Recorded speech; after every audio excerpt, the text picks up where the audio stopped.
रात के 12 बज रहे थे। बहुत बारिश हो रही थी। बिजलियों की कड़कड़ाहट की आवाज से कान फट रहे थे। ऐसी डरावनी रात में विजय अपनी जान मुट्ठी में लेकर भाग रहा था। वो बार बार पीछे मुड़कर देख रहा था। विजय ने भागते हुए पीछे मुड़कर देखा कि कई भूत और चुड़ैल विजय का पीछा कर रहे थे। भाग भाग कर हाँफते हुए विजय एक मोड़ पर आ गया। उस सुनसान मोड़ पर विजय को एक आदमी मिला। उसने कहा, क्या हुआ? आप इतने डरे हुए क्यों हैं?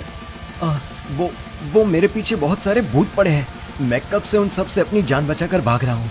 मुझे बचा लीजिए, प्लीज प्लीज, मैं आपसे विनती करता हूँ, मुझे बचा लीजिए।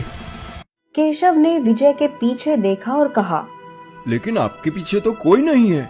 ये देखिए, इस पूरी सड़क पर हम दोनों के अलावा और कोई भी नहीं है। क्या? विजय ने धीरे धीरे पीछे मुड़कर देखा।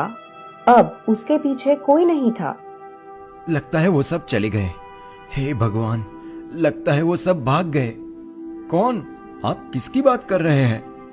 मैं आपको ठीक से बताता हूँ कि मेरे साथ क्या हुआ, फिर आपको पता चलेगा कि मैं किस अमानवीय शक्ति के हाथों मरते मरते बचा हूँ। मैं विजय, मैं अपने दोस्त के गांव जा रहा था।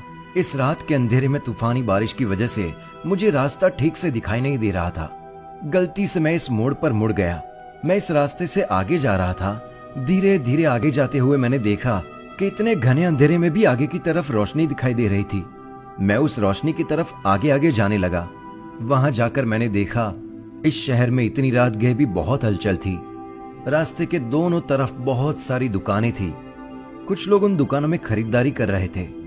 मैंने भी सोचा कि दोस्त के घर जाते जाते उसके लिए कुछ गिफ्ट्स लेकर जाऊं, और एक दुकान के अंदर जा ही रहा था कि तभी बहुत बड़ी आवाज हुई, जैसे कि किसी ने बहुत जोर से घंटा बजाया हो। उस आवाज के आते ही सब लोग इधर उधर भागने लगे। चारों ओर भगदड़ मच गई। हवा जोर जोर से बहने लगी। बिजली की कड़कड़ाहट से बारिश शुरू हो गई। कुछ समझ नहीं आ रहा था कि अचानक ये क्या हो गया। फिर मैंने एक आदमी से पूछा, सुनिए, ये सब क्या हो रहा है? सब अचानक भाग क्यों रहे हैं? आपको अगर अपनी जान बचानी है तो जल्दी यहाँ से भागिए, वो आ रहे हैं। वो सब अपनी पूरी सेना लेकर आते हैं और हम इंसानों को खा जाते हैं। जैसे हम अंगूर खाते हैं उस तरह वो हमें हाथों से उठाकर सीधे मुंह में डाल देते हैं। भागिए भागिए, नहीं तो आपकी जान चली जाएगी। विजय को कुछ समझ नहीं आया कि उस आदमी ने क्या कहा। कुछ देर बाद विजय ने देखा कि उस शहर में अचानक कई सारे भूत प्रकट हो गए। वो भूत और चुड़ैल बहुत लंबे थे। वो इंसानों को अपने हाथों में पकड़कर फल की तरह खा रहे थे। उन सब से बचने के लिए सब लोग अपनी जान बचाकर यहाँ वहाँ भाग रहे थे। तब चलो इन सबको खा लेते हैं। इन इंसानों के मांस का स्वाद इतना अच्छा है कि रोज रोज इन्हें खाने का मन करता है। हाँ हाँ, आज यहाँ जितने भी इंसान हैं सबको खा लेंगे। अब वहां सिर्फ विजय और वो सब भूत बचे हुए थे। वहां का वो माहौल देखकर विजय बहुत डर गया था। सब भूत इंसानों को पकड़कर खाने लगे। वहां का वो माहौल देखकर विजय बहुत डर गया था। उसने अपने आसपास देखा कि एक भी इंसान जिंदा नहीं है। थोड़ी ही देर में विजय को छोड़कर सब इंसानों को भूत खा चुके थे। अब वहां सिर्फ विजय और वो सब भूत बचे हुए थे। भूतों ने अपना मोर्चा विजय की तरफ मोड़ा। सब मिलकर विजय की तरफ आने लगे। उन सब से जैसे तैसे बचकर विजय वहां से भाग निकला था। ये सब तो बहुत डरावना है। अगर रोज वो भूत ऐसे ही इंसानों को खाने लगे तो जल्दी ही इस धरती पर इंसान नहीं बचेंगे। हमें कुछ करना चाहिए। लेकिन हम क्या कर सकते हैं? हमारे हाथ अपनी जान बचाकर भागने के अलावा कुछ नहीं है। मैंने सुना है कि यहीं पास ही एक इच्छाधारी नागिन का मंदिर है, जिसने 100 सालों तक भगवान महादेव की तपस्या करके उन्हें प्रसन्न किया है। आसपास के सब लोग उसे बहुत मानते हैं। हम अगर उसकी प्रार्थना करेंगे तो वो जरूर मदद करेगी।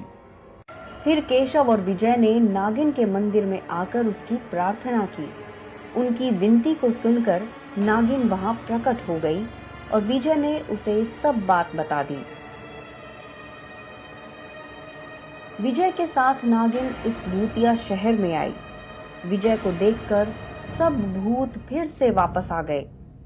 वो विजय पर हमला करने ही वाले थे कि तभी नागिन ने अपनी शक्ति से उन सब भूतों को एक रस्सी से बांध दिया। फिर तुमने हमें बंदी क्यों बना रखा है? छोड़ दो हमें।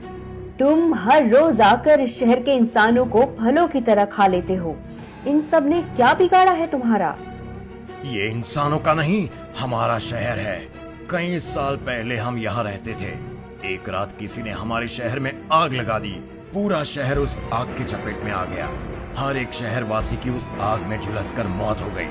हमारे शरीर तो झुलस गए, लेकिन हमारी आत्मा मुक्त नहीं हुई। हम सब वही भटकते रह गए। कुछ सालों बाद फिर से ये शहर बस गया, लेकिन हम हमारे शहर में किसी को रहने नहीं देंगे। खा जाएंगे सबको। मेरे होते हुए तुम लोग ऐसा कुछ नहीं कर सकते। ऐसा कहकर नागिन ने जमीन पर एक जोर का मुक्का मारा और एक बड़ा गड्ढा बना दिया।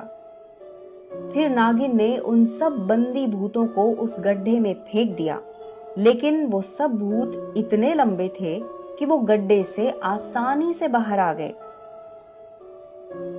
सब भूत छूट गए और उन्होंने नागिन को पकड़ लिया और सब उसे काटने लगे।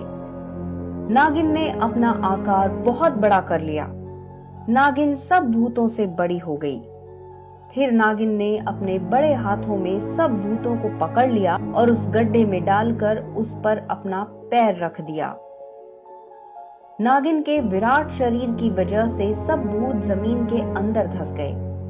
फिर नागिन ने उस गड्ढे के ऊपर मिट्टी डालकर उस पर एक शिवलिंग रख दिया। उस शिवलिंग की शक्ति से वो भूत हमेशा के लिए उस जमीन के अंदर ही फंस गए। कुछ सालों के बाद शहरवासियों ने मिलकर उस जगह पर महादेव का एक बहुत बड़ा मंदिर बना दिया और उसमें नाग देवी की एक सुंदर मूर्ति की भी स्थापना की।